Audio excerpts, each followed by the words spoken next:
Le damos la bienvenida a nuestro amigo, compañero, auditor general de la Ciudad de Buenos Aires, Lisandro Tieskevich. ¿Cómo andamos, Lisandro? Hola, Milciades, ¿cómo está? ¿Cómo está toda la audiencia de Urbana TV? Es imposible no decir algo. Ya empezando con Costa Pobre, me llevaste algunos recuerdos muy queridos, ¿no? Aquella banda de tus amigos, y esa sensación de que estamos parados ahí, ¿no? Esa sensación de que estamos parados ahí este, en, en todos los conceptos. Costa Pobre era de alguna manera la parodia, la versión chabacana de los gobiernos que estábamos viviendo, ¿no? Era uno de los mayores humoristas argentinos, poniendo su creatividad para mostrar de forma paródica y chabacana el gobierno de Carlos Menem. Bueno, hoy la realidad nos da eso. El gobierno de Milei es la versión paródica y chabacana del gobierno de Carlos Menem, ¿no? O sea, ha ocupado ese lugar que antes le reservábamos al humor irónico. Entonces, es muy fuerte. Sobre todo es muy fuerte porque los resultados no es que nos cause risa.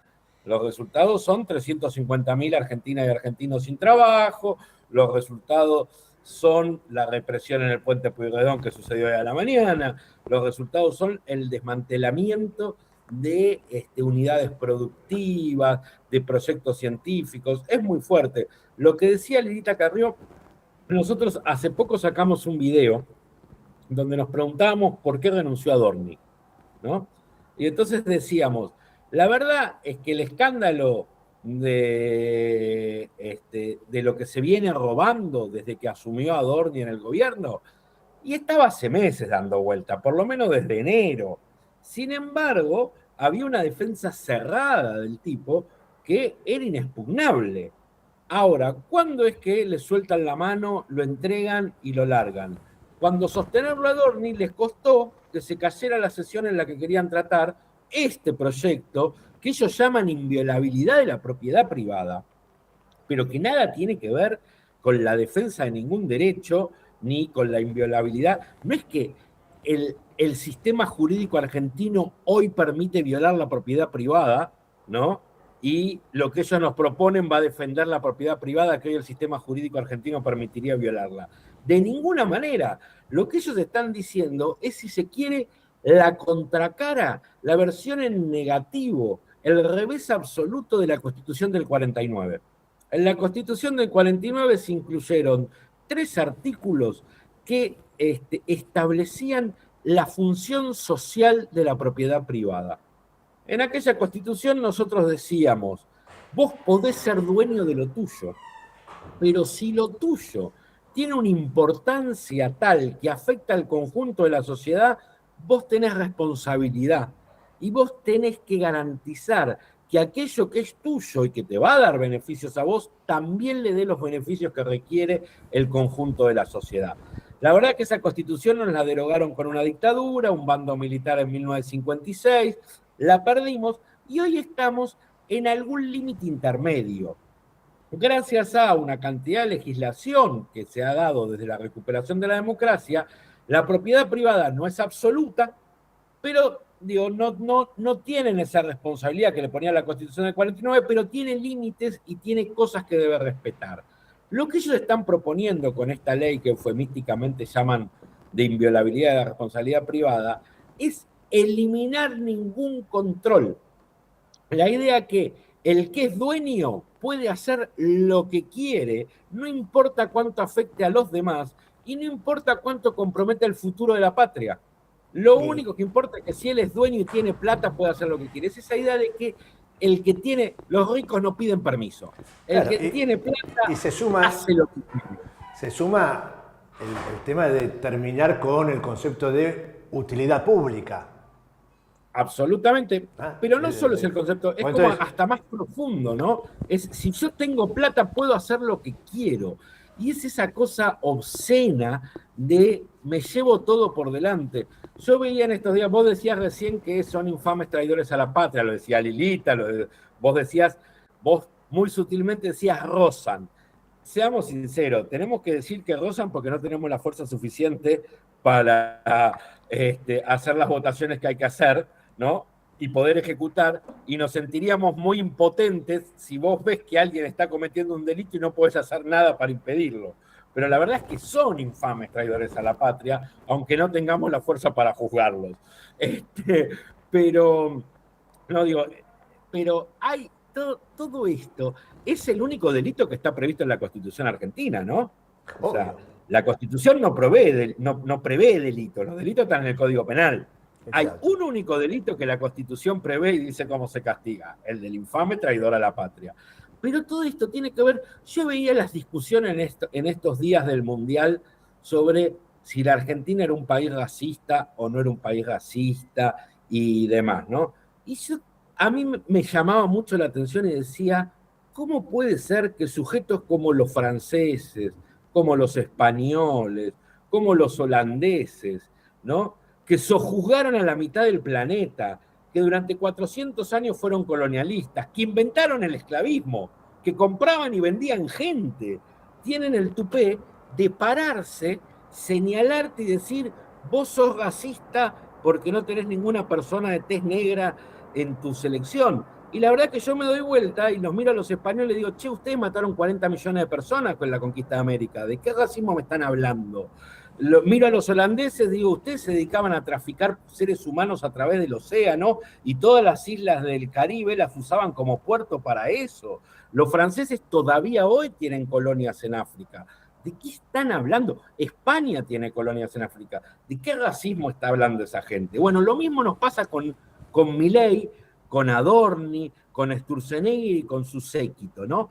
Los tipos que se llevan puestos tus derechos laborales, los tipos que llevan a la quiebra a las empresas haciendo que las pymes, su propiedad no valga nada, que destruyen el mercado interno, que dicen que las empresas extranjeras pueden pagar menos impuestos que los nacionales, etcétera, etcétera, etcétera, vienen acá y se paran y dicen nosotros protegemos la propiedad. Mentira, la están destruyendo la propiedad de todos los argentinos. Lo único que protegen es la riqueza de 4 vivos que le pagan coima. Todo lo demás es mentira. Así es. Por eso hicimos nuestra editorial con ese título. La campaña ante Argentina la encabeza Milei. Es así. Es así. Lisandro, hablamos un poquito de la ciudad. Pasan tantas cosas en la ciudad.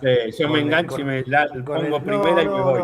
No, es que no es una isla la ciudad y el concepto de nación está por encima, ¿no? Y todo esto que sucede es tragicómico, es dramático en realidad. Pero bueno, el resentido... Pero la ciudad forma parte de ese tren y forma parte como un furgón de cola, yo diría a esta altura, casi vergonzante, ¿no? Sí. Lo tenemos ahí a Jorge Macri jugando la competencia de la crueldad, ¿no? A ver si con esos afiches puede convencer a la gente, convencer al mundo de que él es más malo y más cruel que Milei, haciendo cosas como impedir el ingreso de materiales a la Villa 31 o a las otras villas de la ciudad, hacer cosas como largar hordas de policías a limpiar de pobres las calles y a perseguir a la gente que lamentablemente queda en situación de calle por una política de él mismo de desalojos masivos y continuados. Y en medio de todo eso, lo otro que hace Jorge Macri, que yo siempre les recuerdo, yo sé que vos Milciades no te lo olvidás, pero hay mucha gente que se lo olvida, la cantidad de dinero que maneja Jorge Macri. Jorge Macri tiene un presupuesto de 13.000 millones de dólares para el año 2026. Jorge Macri por mes tiene 1.000 millones de dólares para gastar. Y vivimos en una ciudad que es intolerable, donde no se puede vivir, donde los hospitales no dan turno, donde las escuelas no tienen vacante, donde las calles son un bache atrás de otro, y donde están arreglando por 4ª vez la misma cosa para volver a cobrarla sin resolverle los problemas a nadie. Y donde ahora, por ejemplo, nos presentaron la nueva inteligencia artificial de la ciudad, Bax, ¿no? Es buenísima. ¿Saben por qué no es Boti? ¿Por qué? No, no. Porque si alguno de ustedes ha usado Vax, se va a dar cuenta que Vax es exactamente que Boti, con otras palabras, es un poco más, habla un poquito mejor, pero ni siquiera es una inteligencia artificial como estamos acostumbrados, porque es de menú fijo, ¿eh? Vos entrás a Vax y le escribís, yo quiero preguntarte de qué color es el cielo, y Vax te contesta, perdóname, no entendí tu pregunta, ¿de cuál de estos temas querés hablar? Y te manda un menú. Es prácticamente Boti con alguna mejora. ¿Por qué no se llama Boti? Porque es otro proveedor, porque son negociados distintos, porque le están pagando a otro para que haga lo mismo que ya estaban haciendo, ¿no? Y mientras se roban la plata de esta manera escandalosa, replicando sistemas que ya tenemos sin solucionar nada, nos encontramos que los sistemas que necesitamos funcionan muy mal. Nosotros fuimos a hacer una auditoría, hace poco creo que ya habíamos hablado con vos de una auditoría que hicimos sobre Login Buenos Aires, sobre el sistema que nos identifica para hacer cualquier trámite. Y ahora fuimos a hacer una auditoría sobre otro sistema que es fundamental para la ciudad, que es el SIGEOS, el Sistema de Gestión Hospitalaria. Es el sistema que tiene toda nuestra información de historias clínicas, es el sistema que se utiliza para administrar los turnos de hospitales, es el sistema que se utiliza para administrar los turnos de las trabajadoras y los trabajadores, las enfermeras, los enfermeros, los médicos, es el sistema integral de gestión hospitalaria. Y cuando vamos a hacer la auditoría de ese sistema, nos encontramos con un desastre, nos encontramos con tecnología vieja, nos encontramos con que las bases de datos no son seguras, todas nuestras historias clínicas están prácticamente expuestas como si estuvieran en un cajón sin llave, para que cualquiera pueda pasar y llevársela la información de cuáles son nuestros tratamientos médicos, qué medicación tomamos, de qué nos han operado, de que todo eso, los que nos atendemos en el sistema público de la ciudad, está en riesgo de ser hackeado en cualquier momento, porque las bases de datos no son seguras, pero no solo no son seguras, ni siquiera cumplen con los requisitos de la Ley de Datos Personales de la Ciudad de Buenos Aires. Es una ley que tiene más de 15 años, no es algo nuevo, no es que no están en el último grito de la moda. Estas bases de datos que estamos utilizando para el sistema, uno de los más críticos de la ciudad, el sistema de salud, ¿no? Atrasan todo este siglo, es tecnología vieja, es tecnología... Esto que decís, Lisandro... No pudimos encontrar un solo documento que nos diga si esos sistemas son propiedad de la ciudad o son propiedad del proveedor. No queda claro si nosotros le contratamos el servicio de utilizarle un sistema que es del proveedor o si el sistema lo compramos y es nuestro. A ese nivel estamos. Ahora, Lisandro, vos al pasar decías, bueno, las historias clínicas de todos los habitantes de la ciudad que se atienden en el sistema público de gestión estatal, están ahí a mano de que cualquier hacker, no es una suposición, algo que puede, no va a pasar. Es algo que pasó. Claro, yo quiero recordar. Hace 10 años. No, pero digo, la legislatura de la Ciudad de Buenos Aires, el gobierno de la Ciudad de Buenos Aires, ambos fueron hackeados. La legislatura de la Ciudad de Buenos Aires perdió todos sus archivos. Tuvo que reconstruirlos en papel y no recuperó todo. Porque le hackearon toda la información y después pedían una recompensa. Y estuvimos casi un mes estuvimos en sistema de consulta parlamentaria en la Ciudad de Buenos Aires, porque no solo les habían hackeado y habían perdido los archivos, sino que ni siquiera podían volver a poner en línea el sistema. Claro, o sea, son cosas que suceden, existen. Imagínate, pasa esto con los archivos esta es la experiencia que tenemos con sistemas de la ciudad. Hay una experiencia internacional. Hace unos 10 años hubo un virus, no me acuerdo cuánto, cry, llorar en inglés, ¿no? Que lo armó una organización criminal en aquel momento, que secuestró de clínicas privadas en Estados Unidos 200.000 historias clínicas y les exigió a los seguros de salud estadounidenses un rescate en millones de dólares para devolverle la información de las historias clínicas. Digo, sucedió, no es algo nuevo. Acá ese riesgo lo tenemos menos porque todos sabemos que el gobierno de la ciudad no pagaría, preferiría perder la información de sus habitantes que poner un solo peso, salvo que ellos sean los hackers, que también podrían ser, ¿eh? No te extrañaría. Pero, digo, yo tengo la sensación igual que el desastre del Sigeos pasa por dos lugares.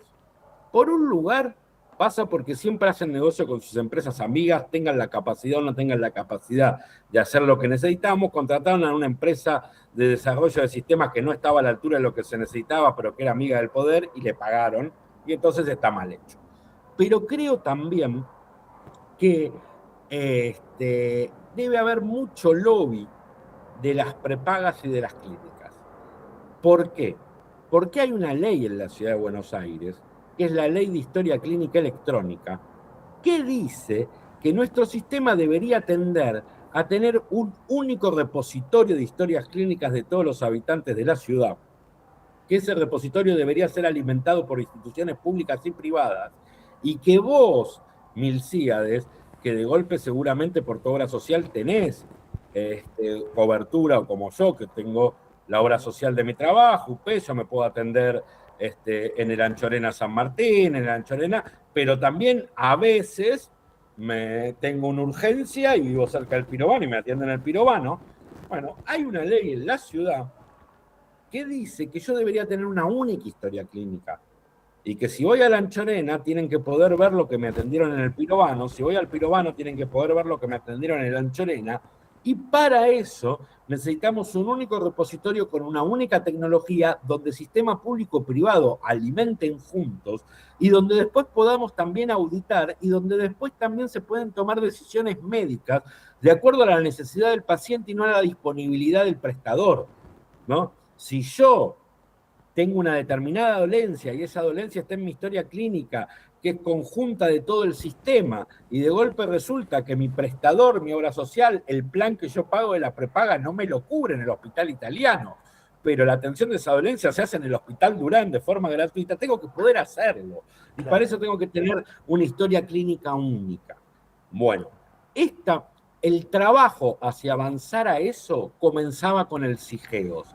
Unifiquemos la historia clínica de todos los prestadores públicos de la ciudad, que en tamaño es lo más grande, digamos. El sistema público sería, si querés, la prepaga más grande, la obra social más grande, ¿no? 33 hospitales generales, CESAC, 40 y pico de CESAC, los EMAR. Unifiquemos todo eso y sobre la base de esas historias clínicas unificadas va a ser el sistema al cual después tendrán que las prepagas, las clínicas privadas, los consultorios individuales, sumarse para tener único. ¿Viste cuando ves las películas que cuando le recetan algo a alguien, lo escriben en una computadora y ese alguien va derecho a la farmacia y en la farmacia ya tienen la receta? Bueno, para hacer todo eso tenés que primero tener las historias clínicas unificadas, después el sistema de farmacia, etc. Hay una ley en la ciudad que dice que tenemos que avanzar a eso. Esa ley empezaba informatizando el sistema público. El sistema público lo iban a informatizar con el Sigeos. El Sigeos tiene más de 12 años y sigue funcionando mal, sigue siendo un desastre y sobre todo sigue teniendo un riesgo muy grande en la protección y el cuidado de sus datos, violando la ley de protección de datos personales de la ciudad y de nación. Para mí, ese punto central, además de poner en riesgo a todos los porteños, es la excusa que tiene el sistema privado para seguir presionando que no los obliguen a integrarse también ellos en el sistema de historia clínica única. Porque dicen, yo tengo obligaciones legales, yo no puedo violar la ley de protección de datos personales nacional y de la ciudad, no me obligues a ir a un sistema que no cumple con la ley. Claro. Tengo para mí que no es un error, es un proyecto político que el sistema de historia clínica de la ciudad funcione mal. Bueno, Lisandro, igual seamos buenos con el resentido, Jorge, porque lo que le dejó la gestión anterior y sobre todo la gestión anterior en salud es un desastre, ¿no? Vos decís la gestión de su propio ministro Fernán Quirós cuando era ministro de Larreta, ¿no? Digo, porque son 20 años del mismo gobierno. Pero que lo parió. Bueno, gracias. Un abrazo grande, Lisandro. Un abrazo grande, Melciades, y un saludo a toda la audiencia.